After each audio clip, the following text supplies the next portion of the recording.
All right, I am back, and we are about to start game number 2 of the SWCCG 2018 U.S. Nationals. And right now, our two players for this match are going to be Scott Lingrell for light, Mr. Advocate himself.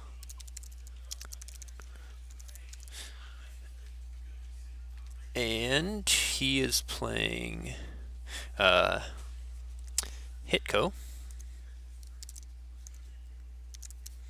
And his opponent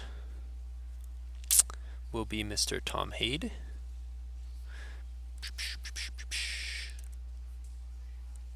Former world champion in 2016. And Tom tends to make very creative decks. He is a fun one to look at deck lists for. And he, for Dark, is playing Court. We're going to see Court against HITCO. And we did just see Court versus Main's last matchup. Let's see if this will go a little bit differently. The Main's is obviously going to be a little bit different.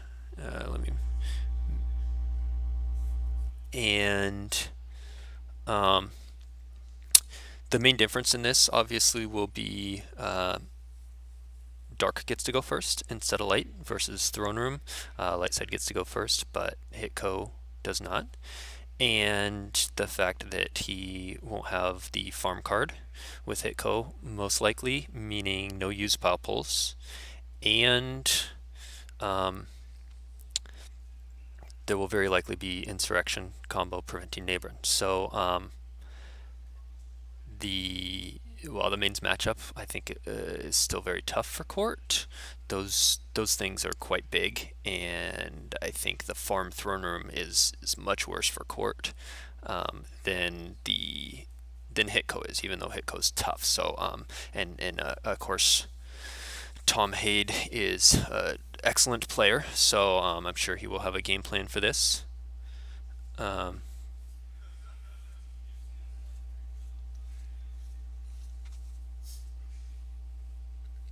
And I see talk about board games in the Twitch chat, but I don't see anything related to me. So if there was something, feel free to repost it, or if you have any questions.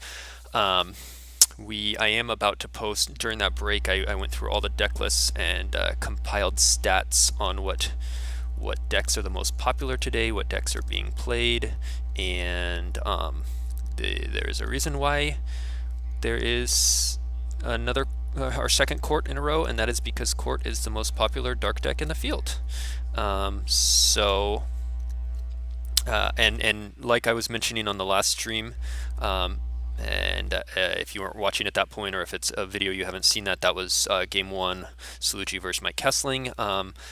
Towards the very tail end of that game, I was mentioning why I thought a lot of people were playing Court, and that is because Old Allies, I think, will be a very strong light side, and Court has a good chance to kind of go and battle against it and retrieve with scum and that sort of stuff. And then I also mentioned that if you're an Old Allies player and you are struggling against Court, think about adding in, you've got a lot of guts here to suspend scum, and I think that will swing it towards the Old Allies players' favor.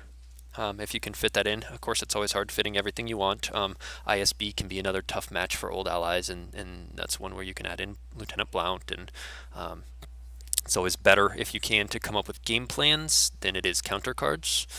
So if you can play that match without the counter a few times and see a strategy, a way to win against Court with Old Allies, I do think there are.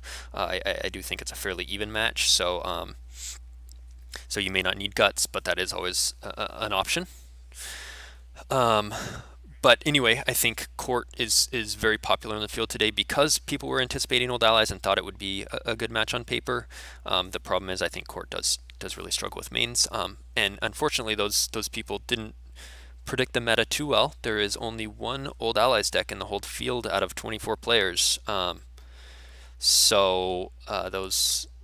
Whereas it looks like there's 6 Court players So a full 25% of the field is playing court for dark, and then there's also a my kind of scum because Scott Lingrell likes doing his thing, but it's a alien scum deck similar to court. So that if you kind of group that in there counts as 7, and you can stretch that. There's 3 black sun, so that makes 10 alien decks, if you will, that all kind of have good matches against old allies, but not a lot of old allies in this match, and sort of struggle more against mains. And so, all right, we got the starting cards coming out, and it looks like Hade is doing established control, Jabba's Haven, and Battle Order First Strike. So it looks like the effect that changed from last game, if you saw that, is wipe, which lets dark side activate a force on light side's turn if dark activates a battleground site.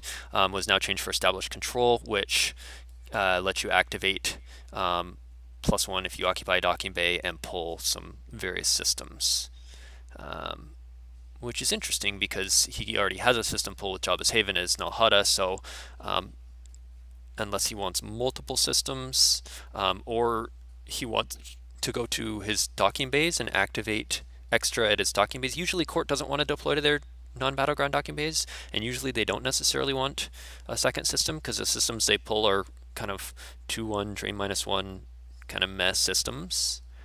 Yeah, so I'm curious about that effect by Mr. Hade. And on the flip side, Mr. Lingrell is playing HITCO for light, and he's starting with Walkling Like My Father Before Me and Insurrection Aim High. Pretty standard deck, and they're both drawing their opening hands. And I will be right back.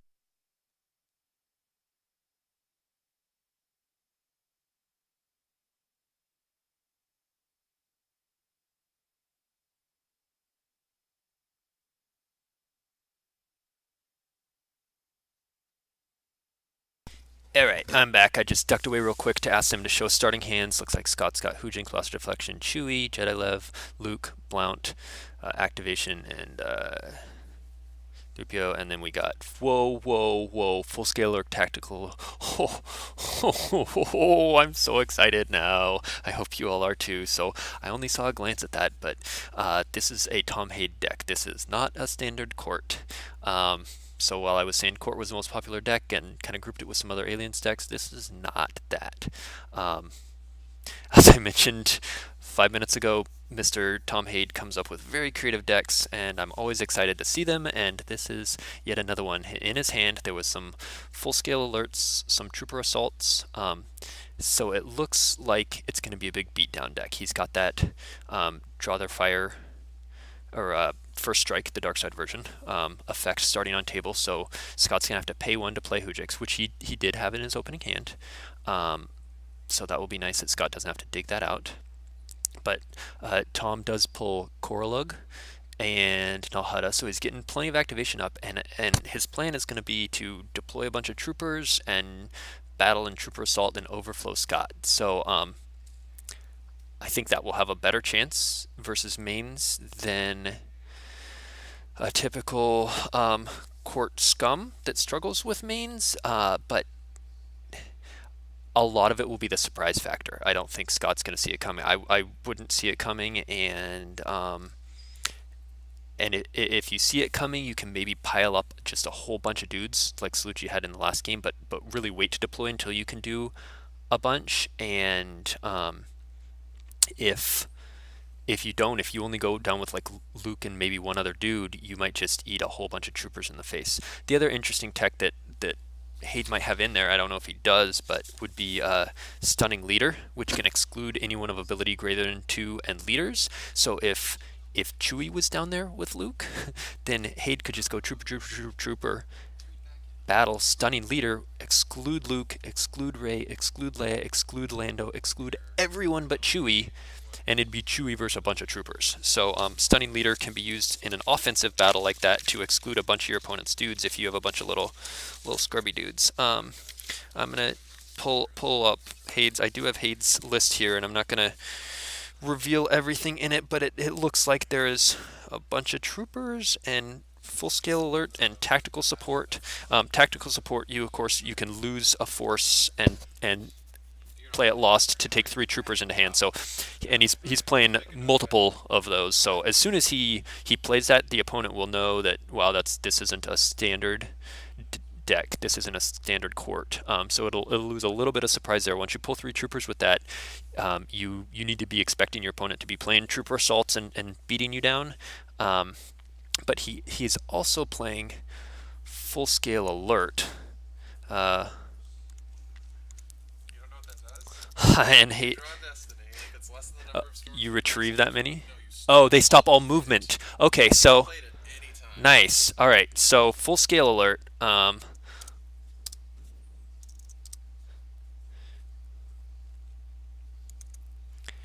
Which I got open here. Says use 2 force, draw Destiny if Destiny less than number of Stormtroopers on table, and he's got a lot of Stormtroopers in this deck.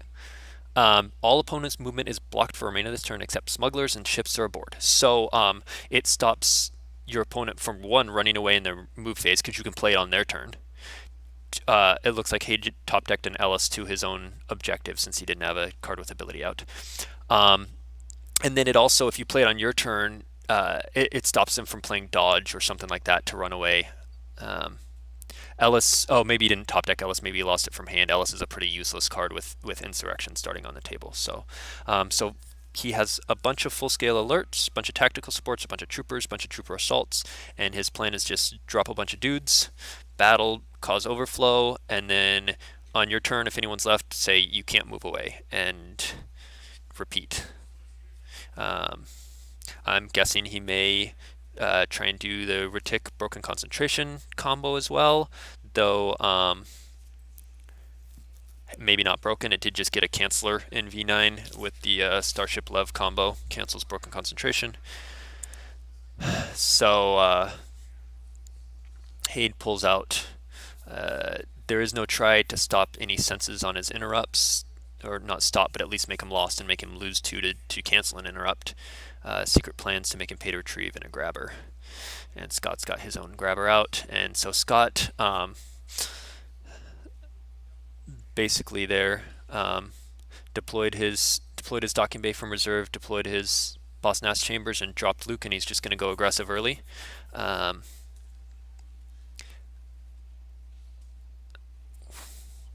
Right now, it looks like he dropped down a Quarren. Tom Hade is going to make me look up so many cards. Quarren, I'm pretty sure, is the one that's... maybe not. It makes them all used interrupts. So Quarren says... It looks like he pulls that with his audience chamber pull, normally. If present at a non-shielded site, your Imperials may deploy there regardless of location deployment restrictions. When at a planet site, tactical support, Imperial reinforcements, and full-scale alert are used interrupt. So both his tactical support and his full-scale alert, of which he has lots, are going to be now used instead of lost. That's cute.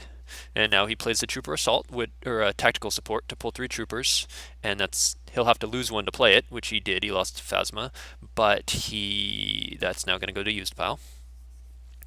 And he's got Finn 2003, who will be able to use his text to stop Luke from swinging. A trooper with some, or I don't know what card that is. It's got a signature on it, so it's kind of hard to tell what card that is.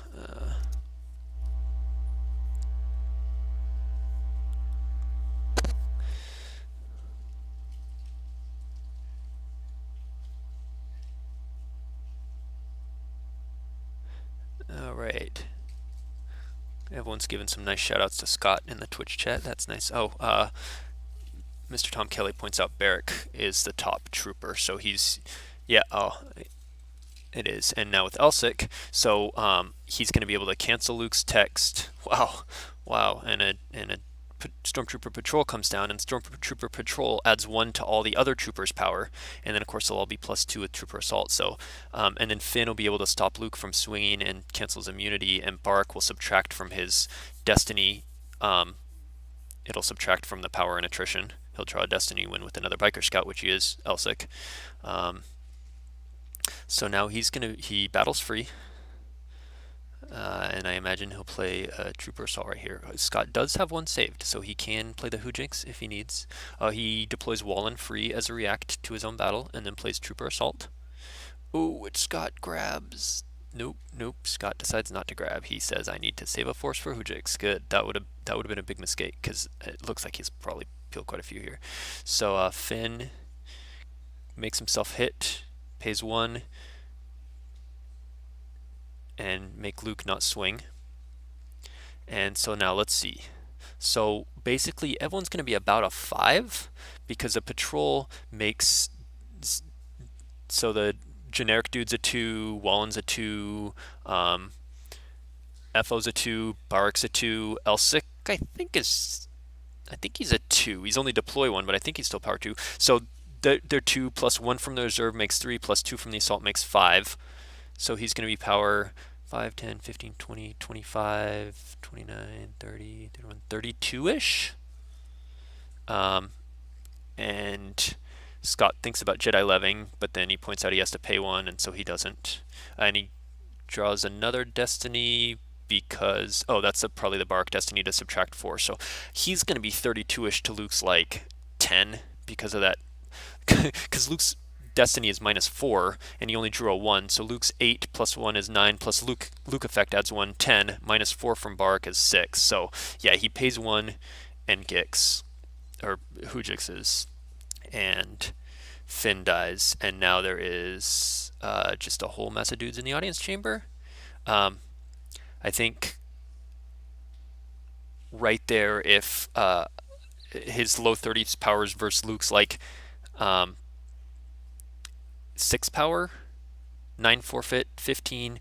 Scott was probably peeling 15 to 18 cards there if he didn't opening hand that Hoojinx. So I think Tom Haid just went for like, I'm just gonna blow everything here and hope he didn't opening hand Hoojinx, because obviously he hadn't seen him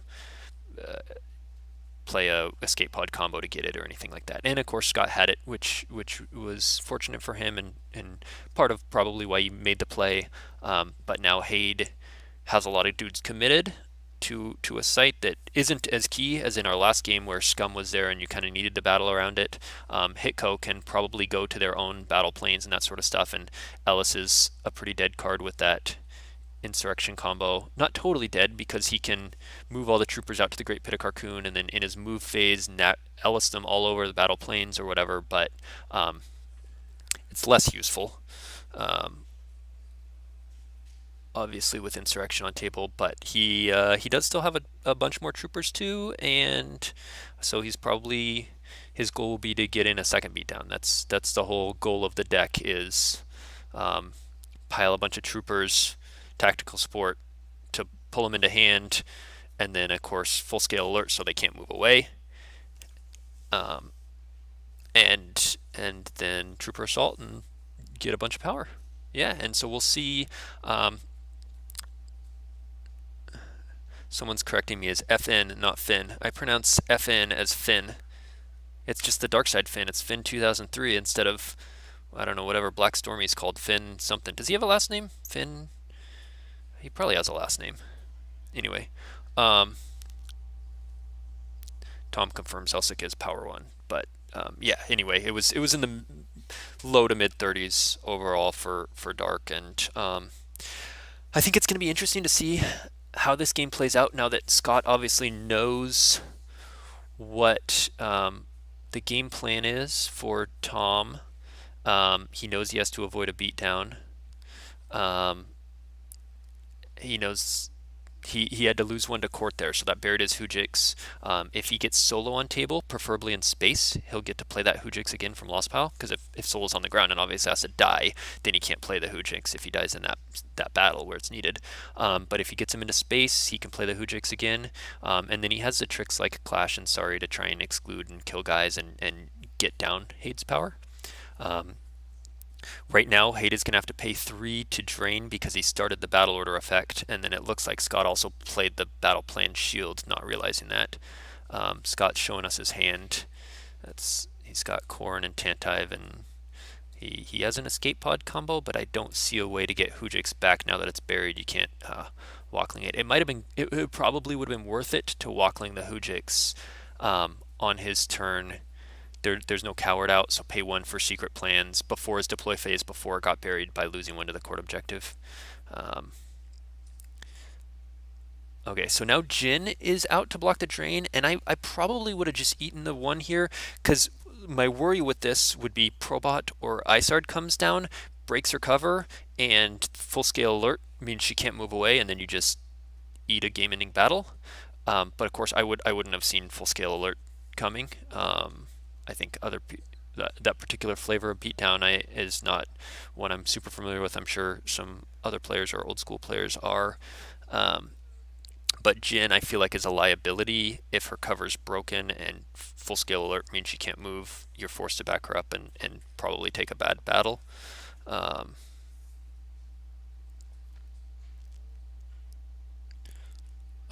Yeah, I confuse people with my Finn thing. I tried to add that 2003.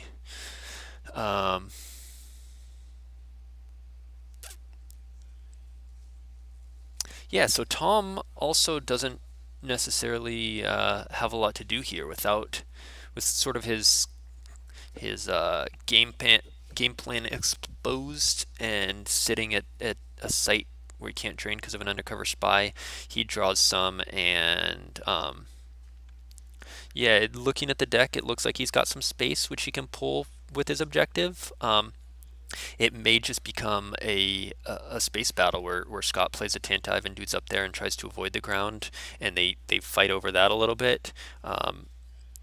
At some point, if Scott ever goes to the ground and isn't playing Grimtosh, Hade can just draw a big hand, get a bunch of troopers, and then tactical support for some more, and battle and trooper assault and do it all over again. It might be hard to get the sufficient critical mass that he needs for a second one of those with so many dudes stuck at the site, unless he draws a big hand. With only 12 cards, it might be hard. But he's already vulnerable to Lost Grimtosh with all his full scale alert, tactical support, trooper assaults, stormtrooper patrol doubles, and even generic first order trooper dudes and stuff. So he may just want to risk that. Alright, so Tantive does come down, and he loses a fly casual to the court objective, and it looked like he dropped a couple dudes on there.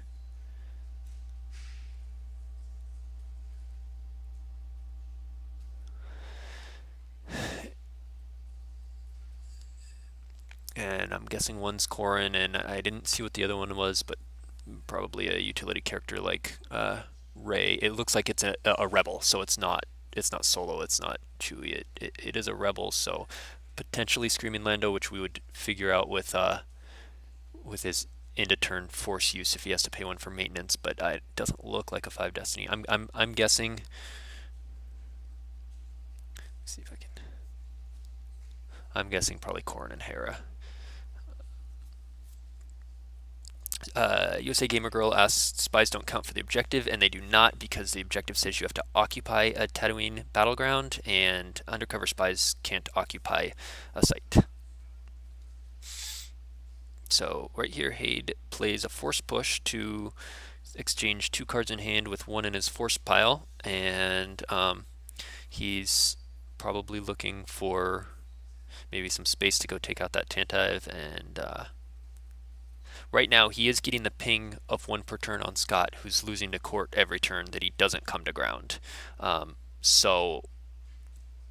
mean, that alone is sort of negating, even if Scott drains 1 at Korlug and he pings 1 with the court, they're sort of even in the damage race right now. But of course, Scott's ahead with less cards on table with all the stuff Hade had to put out for his beatdown. So he does play the Jawa Retic that lets him steal opponent's force. Stacks him there with the Quarren. So he's got Retic and a Quarren with a bunch of troopers in the audience chamber. That was not a sentence I was expecting this game, but I'm excited about that.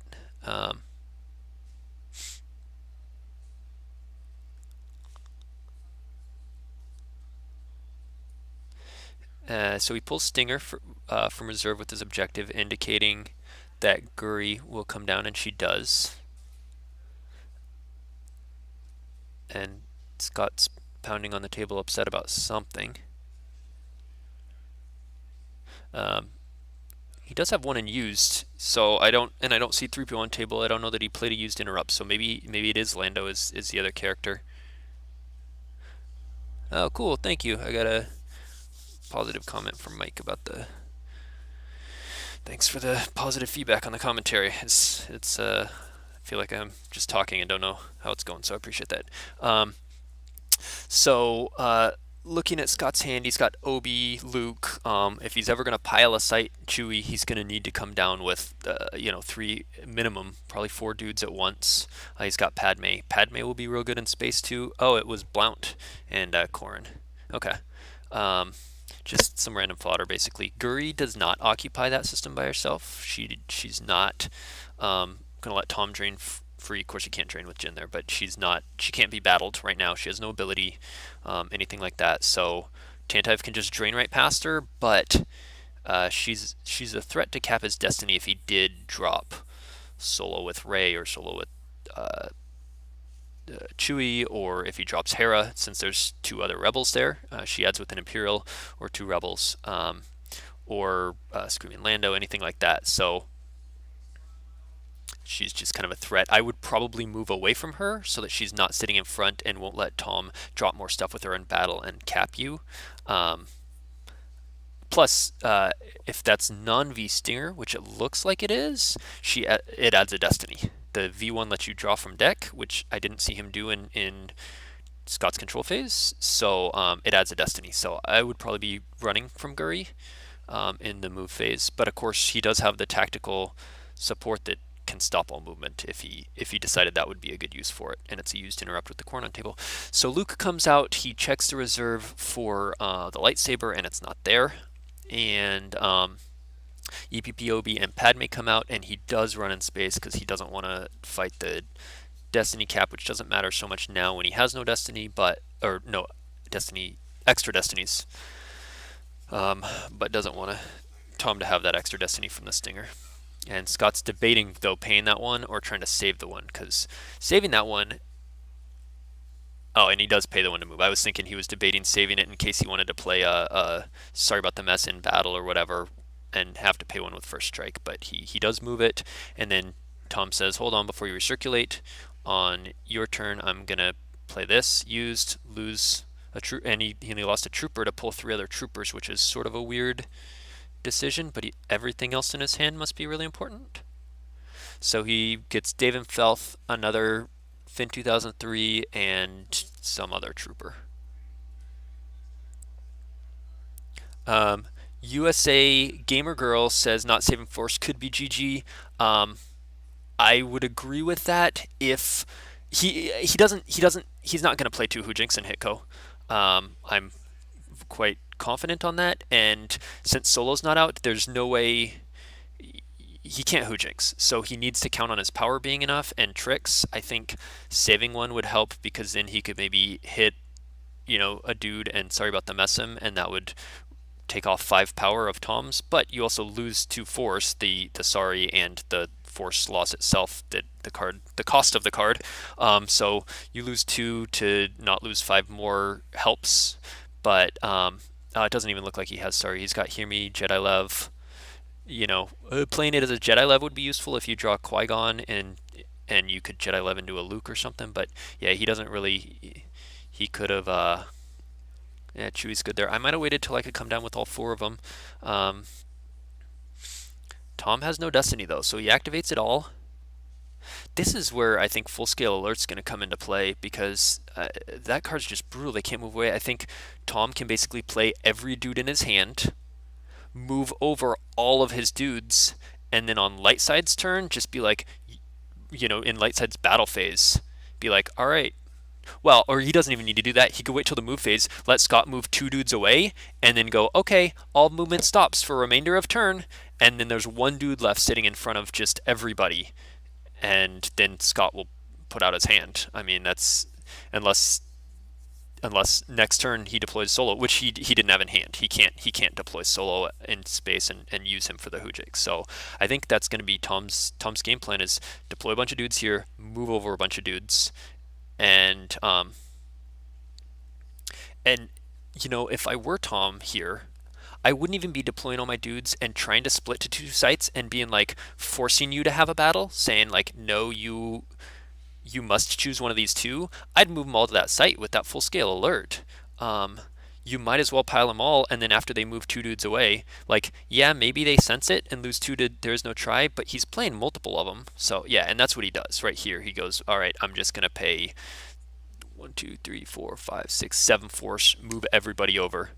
Because, I mean, theoretically, you could split so that but there's no need to. Because then he might not run. If you were split, he'll attack the weaker side. It's like you put them all there.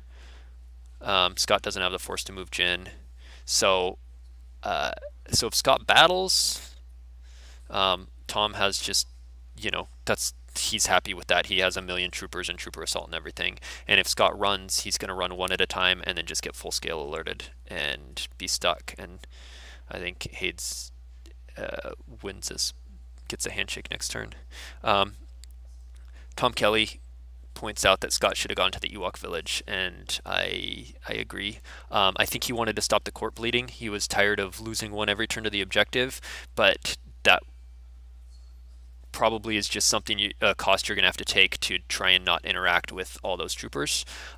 Is you go to the Ewok village, Prophecy will relocate over there, so you can drain 2 at the Ewok village. If you can eventually find the second saber, you can make that a 3 before he gets resistance going, and then you run the Tantive around and see what you can do in space, and you eat one to the objective and maybe one on Tatooine, or Jin follows around and maybe don't eat one. But yeah, I think Tom's right in that you don't let him move all those dudes over. You go to the Ewok village or the battle plains.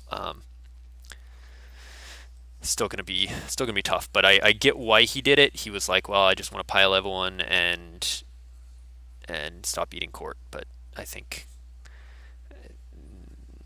it's an uphill battle right now.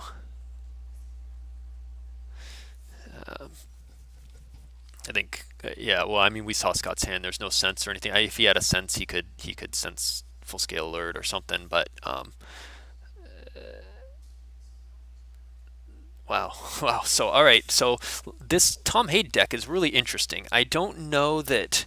I feel like decks like this, these large beatdown decks, are sort of one-shot decks that work a lot better as a surprise. Um, its vulnerabilities.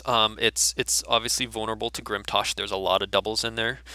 Between most of the troopers are unique, but there's a few doubles, Phasma and First Order troopers, and then a lot of the interrupts, the full scale alerts. There's multiple tactical supports. There's multiple trooper assault. There's multiple force push, multiple Ellis, multiple Lana Dumber. There's just a ton of. Okay, so now he moves dudes away one at a time, and he full scale alerts, and Scott's gonna pick that up and read that right here. Draws a destiny, less the number of stormtroopers on table, and it's a used interrupt with the Quarren, and I think we're. Oh, and he says, I'm going to use one of your force. So he takes one of those Jawa ones back to use one of Scott's force to play the tactical support. Yeah, Bastion points out, even if he could sense it, it's not unique, and Tom probably has multiples in his hand by this point. And Tom looked like he had an Ellis. It's now on the top of his lost, that he lost to the Tantive Drain, that if Scott had gone off-world, he could have moved them all out to the Great Pit of Carcoon, and then in move phase just gone over to the battle plains or gone over to the Ewok village, and then and battled the next turn anyway. And if it was at the battle plains, he could have done full scale alert, so he couldn't have moved away to Bosnas Chambers. And if it's the Ewok village, there's nowhere to move to. So, and actually, with the Lana Dobreed combo that is also in his deck, you can Ellis in your move phase from an interior site. The Insurrection combo limits Ellis and Nabrin to owners' move phase and exterior sites only, whereas the new combo, you can go from an interior site. It has to be to an exterior, though. So he could have, if he has one of the Lana breeds in hand, could have just gone straight from the audience chamber to one of those other sites. Um, uh, Tom Kelly points out that Scott Lingrell ran a full-scale alert deck himself at Worlds 2016, so that's why he didn't even need to pick up and read full-scale alert. He understood that I'm stuck there, and it's probably grim looking here. So going back to this deck's weaknesses, I think Grimtosh is a weakness, obviously. Once you know it's coming, one of the best things you can do is just stack up. You saw that Tom got about 30 power right here. He'll probably have in the 40 to 50 range now that he has more troopers. If you can stack up 5, 6, 7 dudes, so you're at 30 plus power yourself, and you can get 2 Destiny. Now the problem is he is playing multiple Guris. So he plays a Rescue in the Clouds, which Tom thinks about and then decides to grab. And Scott's gonna peek at 3, Leia, Chewie, or Leia, Lando, Wisa. So you take the Lando here because he's power 6, 4'7", so that covers 13, and he adds a Destiny. Obviously, what he's hoping for is solo, so he can solo that Hujix from Lost Pile.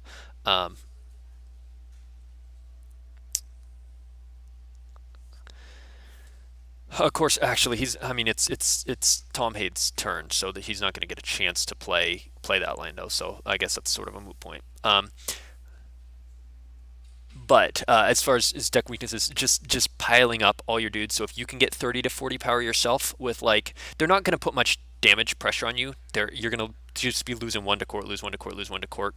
But if you can come down with Luke, Obi, Chewie, Han, Rey, Leia, just a whole pile of 6, 7 dudes, and to their audience chamber with Luke Saber, and hopefully have some tricks, and you're gonna eat some big battles. They're gonna be immune to the attrition, but your extra destinies will add more power to you. You can hopefully get a couple weapons through, and just whittle them down, and you're gonna lose a couple dudes, and lose an Obi, and then resilience him, replay him, that sort of thing, to where if you can get your power where you're within 10, 15 of them, you can just lose a dude or 2 and keep replaying and whittle them down.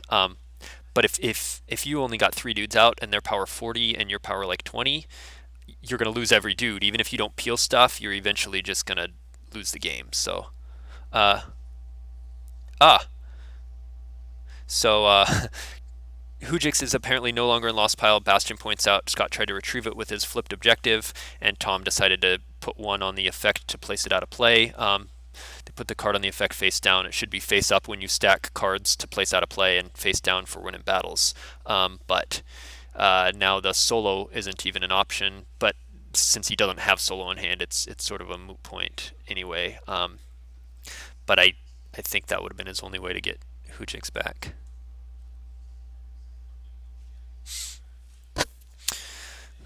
Of course, and then as far as other weaknesses for the deck, light side space decks, I think Yops would give it, or Y4 Ops, however you pronounce it, would give it a tough game, because Hade does have a fair amount of space, some independent ships, and I don't want to mention too much on stream, but you can see there's an Ellison Henthra, and he's got the Stinger and Guri, and he's got some other independent ships you could probably think of that are all pullable and Wolf, and so he can fight okay in space, but he's not going to be, there's no scum to retrieve or anything like that, and Yop's space should be better.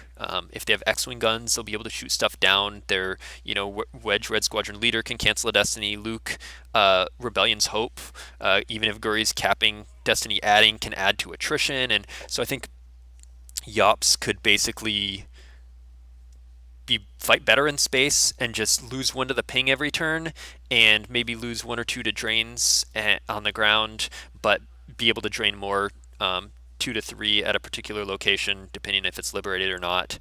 And so light space decks, hidden base weapons, those sort of things. So they battle, they draw Destiny.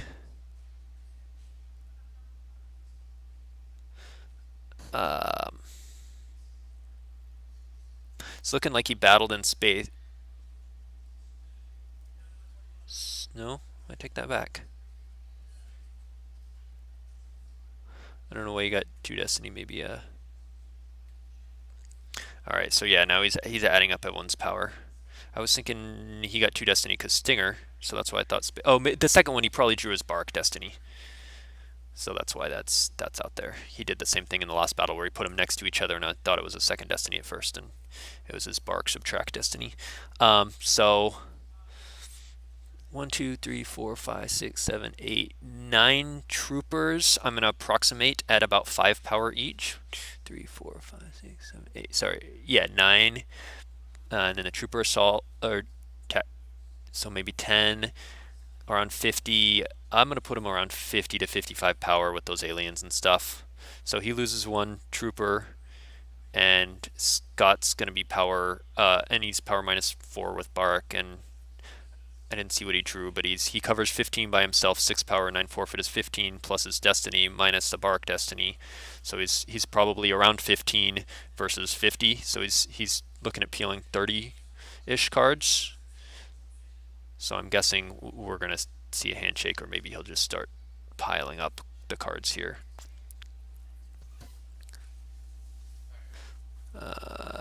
Bastion says Luke covers 20.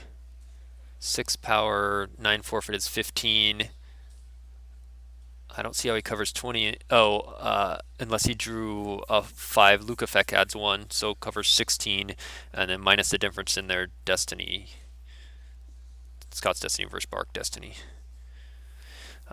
Which I wasn't looking that close. But I mean, the bottom line is basically that full scale alert saying Luke can't move, battle, trooper assault, peel, whole bunch. Yeah, and you can see Scott's just...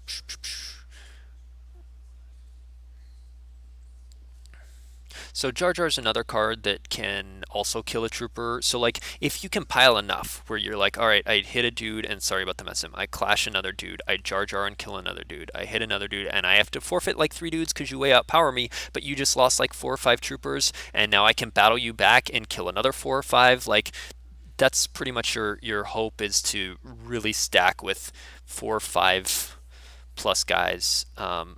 6 guys, whatever you can afford, because otherwise this happens. And obviously you can never run because they can just wait till your last dude. And yeah, it looks like Scott's got maybe half a dozen life force left and a handful of cards in hand. Yeah, he's got 3 in hand and half a dozen. And so now Luke's dead. And the thing is, so now he's thinking about battling in space. So he battles free. He draws 2 Destiny because Stinger. Scott draws a Destiny, which is -1 because Wolf subtracts 1. So Scott draws a 0 once Wolf subtracts 1. So, and they were both immune less than 5 anyway. So now with his Destinies of a Phasma and a full scale alert, total 6. Scott's going to have to lose both dudes because Corrin only covers 5, Blunt covers 4. And Tom loses nothing there. And then of course the next problem is there's still more dudes on the ground that Tom can move in front of. He may not have the force this turn, but within a turn or 2 he can move everyone into the audience chamber, and then Scott can't move away because he just full scale alerts again the very last dude. Therefore yeah, it looks like he is moving a bunch of dudes in. Doesn't want to take a train of 2, I guess, but yeah, and now he can just repeat. Like, Scott can't ever run, and so Scott's going to have to power right there. It looks like he saved 3 characters. There's a Luke, a Hera, and a Leia. And the Hera's a good choice because she'll add an extra Destiny, which will add to his power as well, and she can redraw a low one. And Luke and Leia, they're just extra stuff, and he's just going to have to pile. And now that Tom split his forces, Scott may have a chance to whittle him down like I was talking about, but it's still going to be tough. And he's losing the space battle now, and Hate is draining for free. So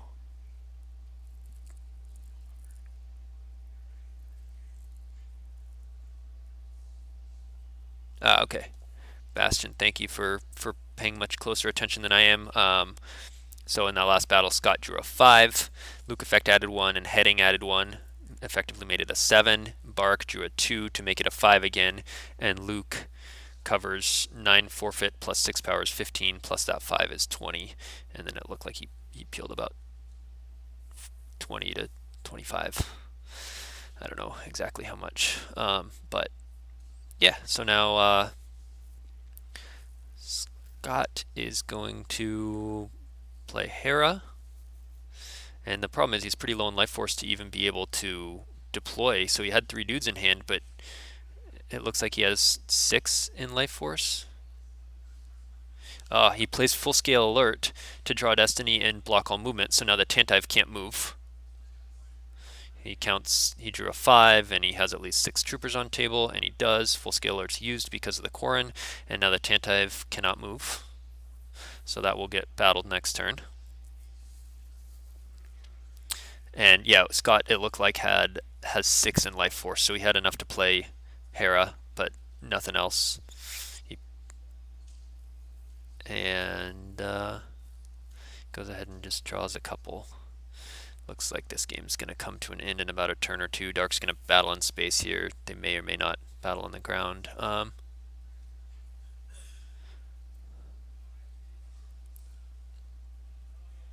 Yeah, very, very interesting deck by Mr. Hade. Seems like it could be quite frustrating to play against, especially your first time. Another trooper comes down, and another trooper, and yeah, we're going to see a battle in both arenas this turn.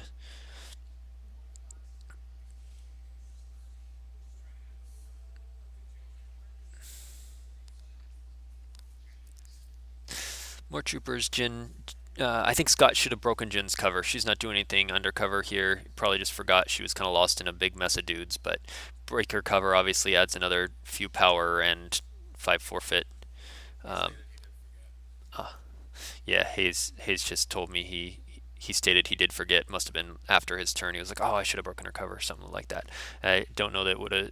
It literally would not have mattered because right now Tantive just took enough overflow that Scott has 1 life force left. So even with her cover broken, um, Tom could just not even battle or do anything here. He could just drain 1 in space next turn, whatever. But might as well finish it on a big fun battle. And so he's got a bunch of troopers, and Scott draws that 1 again. That's Luke's saber he can never find. So it would have been kind of fun if Tom didn't battle there and just ended the turn, and then Scott it doesn't activate, and then his deploy phase downloads Luke's saber. Oh, I guess Luke's not on table. That wouldn't have worked. But that would have been a cool way to die. Luke pulls the saber and game over. So adds up 1, 2, 3, 4, 5, 6, 7 stormtroopers, approximately power 5 each. Because most of them are 2. The patrol adds 1 to him to make him a 3, and he might not have played a tactical support this battle. If not, then most of them are 3s, so that's still 20 something power. And Scott's similar, but he'll have to lose a dude or 2. And if he did play the tactical, he's in the mid to upper 30s in power. But it looks like he probably didn't. And oh no, he does have to lose everyone. But I guess they cover. Scott still got his 1 life force, his 1 Luke's lightsaber. And yeah, that's gonna be it for that game. That was real interesting. I want to see if we can get Tom out here to talk about this deck with us here in a minute. Oh, he breaks his cover on his turn and pays 1 to initiate a battle, and there's the handshake. It's interesting. I'm curious to hear about this deck and see what Tom's thoughts on it are, if he can share. Oh, he draws Destiny for that battle, and Jin, and eats a bunch of overflow. And yeah, I'm gonna mute this for a second, but I will be right back. If I see if I can get Tom, and even if not, we'll be back in just a minute to chatter on myself.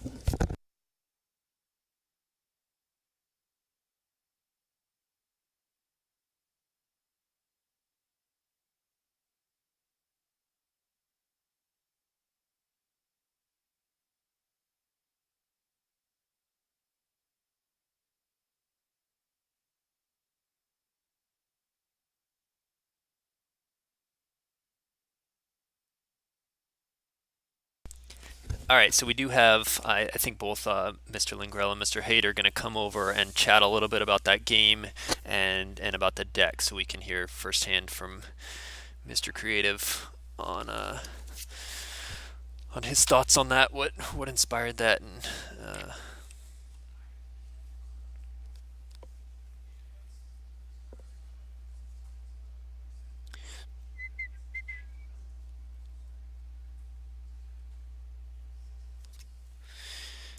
all right. Do you guys there, anyone streaming or watching this, have any questions? He'll probably be here in another minute or two. So if you have any questions for Tom about that deck, about how he built it, or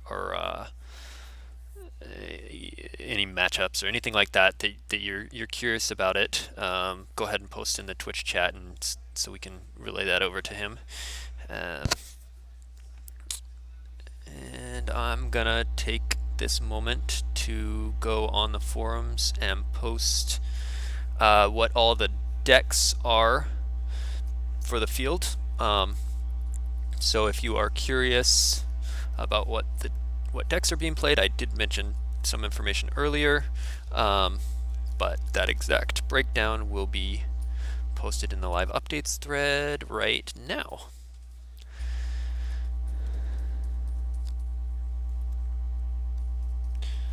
Just a rundown, bunch of court, 6 court, 4 set your course, 3 map, 3 black sun, 2 entanglements, 1 TTO, 1 invasion, 1 my kind of scum, 1 ISB, 1 senate, 1 hunt down, and for light, 5 watcher step, 4 hitco, 4 diplo, 2 prophet, 2 throne room, Jakku, CPV, EBO, QMC, hitco. Did I list hitco twice? That must be 5 hitcos then. Uh, One of the new objective, no idea build. I'm hoping we can get that on stream, because that's actually something I've been curious about, but I haven't done a lot of testing with, or really done much of anything with. I've been doing a lot of Black Sun testing lately, and I'm real excited about Black Sun. But yeah, no idea. I have no idea about it, and I'm sure there will be lots of puns like that for the rest of the time that card exists. So it looks like Scott is signing a Quarren for for Tom Haight to add to his deck. Now he has a signed Scott Lingrell Quarren, which is pretty sweet. And a full scale alert, because of course that led to that large Luke beatdown where he peeled 20 plus cards. Looks like his cards are double sleeved. Those are interesting sleeves there. So I don't know if how much you guys have been checking the forums, or if Haight posted this. The after game 1, Dark won 4 of the 12 games. I think Dark side is struggling right now. I think Dark had a lot more options in the V8 meta, and wanted to see Light get a lot more options, and they did, and I'm super excited about that in V9. I think Old Allies got help. I think they got a lot of good utility interrupts. I think No Idea has some interesting potential. I think Prophet's really good right now. Steps good. Diplo's good. There's a ton of good stuff for Light. Dark had a lot of options in terms of. Oh, Brian Fred just knocked over a deck. You can tell it was Brian Fred, because no one else knocks over stuff like him. A lot of Dark's options kind of got counters. IG got the Carbon Freeze counter, and TTO, of course, the same Destiny 7 counter, and Entanglements now has to deal with Poe and Profundity being guaranteed coming out, and a Close Call canceller, and there's ISB, of course, can't rely. The same Destiny 7 canceller stops it from relying on the reacting Star Destroyer, the one that lets other Star Destroyers react. Go ahead and have a seat, Tom. And so Dark, not only Light got a lot of options, but a lot of Dark's options got curtailed, limited, and countered. And so I think Dark's going to have to get a little more creative in the next few months. And we just saw some of that creativity here with Mr. Tom Haight. So he's getting the mic on now, and he should be good to go. Yo. Yeah, think they can hear you. So, yeah, that court deck, I was pretty blown away when you showed your opening hand. You were like, "Whoop," and it was just like, I call it Quart, Quart, because corn and the court. ah, Yeah. cute. Yeah. All right, so what inspired that deck? Um, Oh yeah, Grabbing at yeah. straws for ideas for dark, basically. Do you want to have the webcam on? They'll Oh, see our sure. faces. Yeah. Cool. All right. Boom. All right. With nothing else going on, you can look at our silly faces. There's Scott, who's So, clearly not very happy with the result of that game. Yeah. Go ahead. uh, so first I was looking at Sikfa trooper stuff with Carita, because you can pull Carita, fly a Death Star there, turn on Krennic. And so Uh-huh. I've been on this trooper idea for a while. And then I was thinking, Off wow, of set your course initially, then. yeah, yeah. Yeah. And I was thinking, wow, Suba is really good uh, on And Death Star Subud. because he pulls tactical support. Uh huh. Okay. And then Sikfa can pull, Cards with Death Star in title. I think, Or Rythal. Rythal makes, because he can pull all the systems. So sure, Sikfa when you pulls flip with Rythal. Krennic. Yep. Rythal makes tactical support used. And Sikfa pulls tactical support. So you Okay. just like start spamming tactical support, get all the troopers, get all set up. But like Sikfa can't really do a lot of damage on ground, and can't put on the Right. You pressure can't as really well. force them to go to the ground. Yeah. Okay.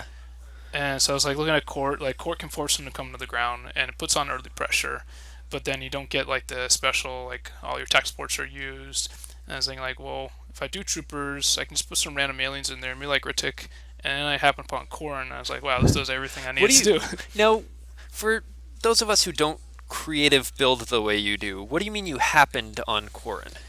I do a lot of game text searches on So you were Sconflink searching for a Access. tactical support and then Yeah. noticed Quarren popped up. So, Okay. yeah, it's sort of like tactical support. I search trooper in game text, that sort of thing. Just try to find everything that correlates with the idea, the mentality of the deck concept. But yeah, Corn was that's the diamond of the deck, because it just like you can play all the stuff without Corn just fine, but you He saves you can't. 4 or 5 life Yeah, forces over the course of the game. lots of life force. Yeah, and being able to keep recurring those interrupts is really strong. Um, it's one of those things where I like that if they kill him off, it's okay. It's not like the game over. It doesn't turn off the engine, but he just makes things run a lot hotter. And if they have the Hoojixes to stop like two beatdowns, or if they play solo, play Hoojix at a lost pile, Corn keeps me in the game because I'll have all those life force still in the deck, so I can race whatever setup they do elsewhere. Hmm.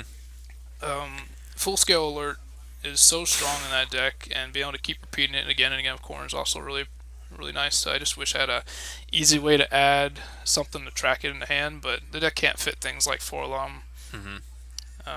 There might be something I'm missing because I only It, this is it's the it's first game also I a thing. played It of the deck. seems like you probably only need to pull it off once or twice, so you don't necessarily need to loop it.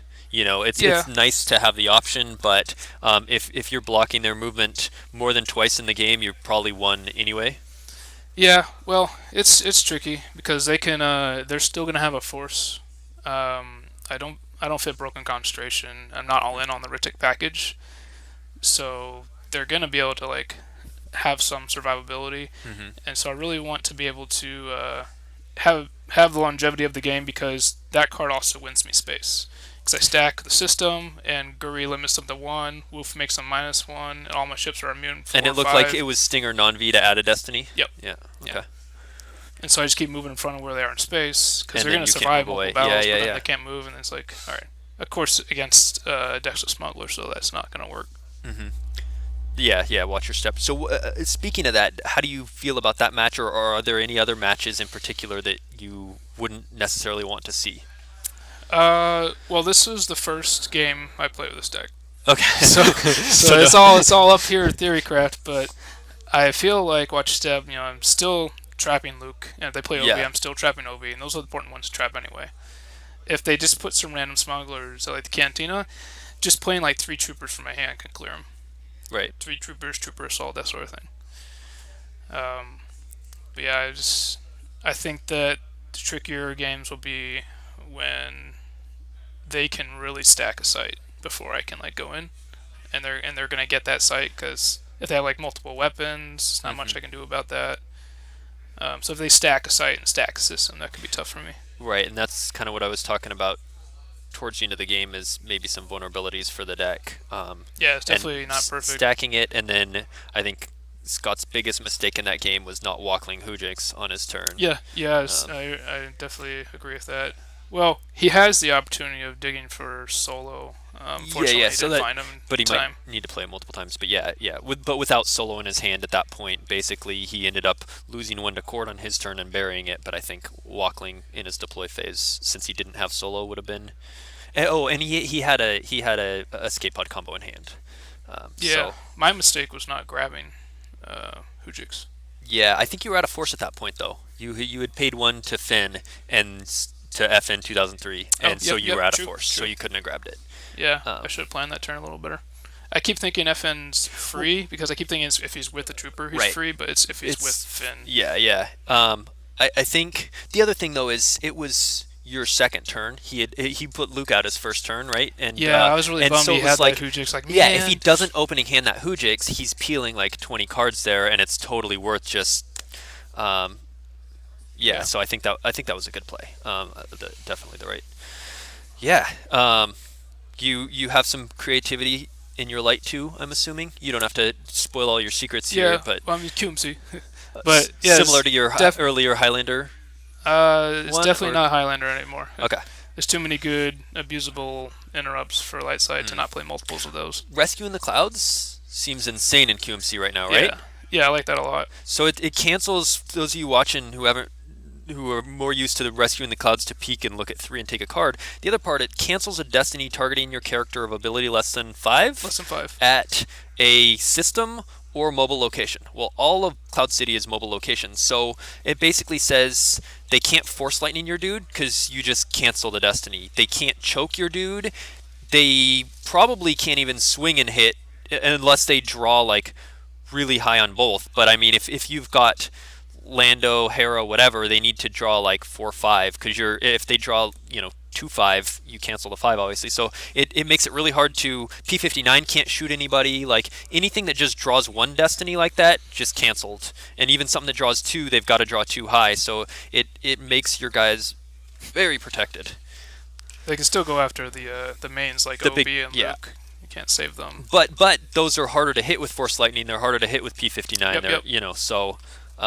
The card in the deck has made me think about moving away from Young Skywalker, who's my Luke on ground, to a Luke that's ability less than 5. Mm-hmm. Just so like if I play a 4 ability Luke, I can save him. Yeah, I play Rebellion's Hope in mine, and then you can always toss him to the ground against Black Sun and use that interrupt to protect him from. Yeah, or maybe just like Space Luke to Retreat Force. Yeah, that's good too. Yeah, there's a lot of options, but yeah, Rescue in the Clouds helped, and yeah, I think QMC is a real interesting deck right now. My favorite card for the deck is Radis. I think he's the best gift QMC I've seen in a long time. Why is that? He helps you flip super easily. Okay. All the leaderships in the deck turn into extra Radises. He's deploys for 0. Okay. So you drop him for free to a site. He's like getting a KFC in hand or a Yoxkit or whatever, but now you've got multiple leaderships to help. And you could either go non-unique Corvette or the Hammerhead to have ability with Hark at the system, or you can go Rogue One and then deploy Rogue One to the docking bay after you flip, move everybody onto Rogue One, and fly up, and you have no one on ground, so you're not vulnerable to any counterbeat. You're stacked at the system. It's just very efficient. Cool. I'm not really seeing any other questions in chat right now, so I'm going to take a quick streaming break for a few minutes till the next game starts. And thanks Tom for joining us. Pleasure. And for the entertaining game.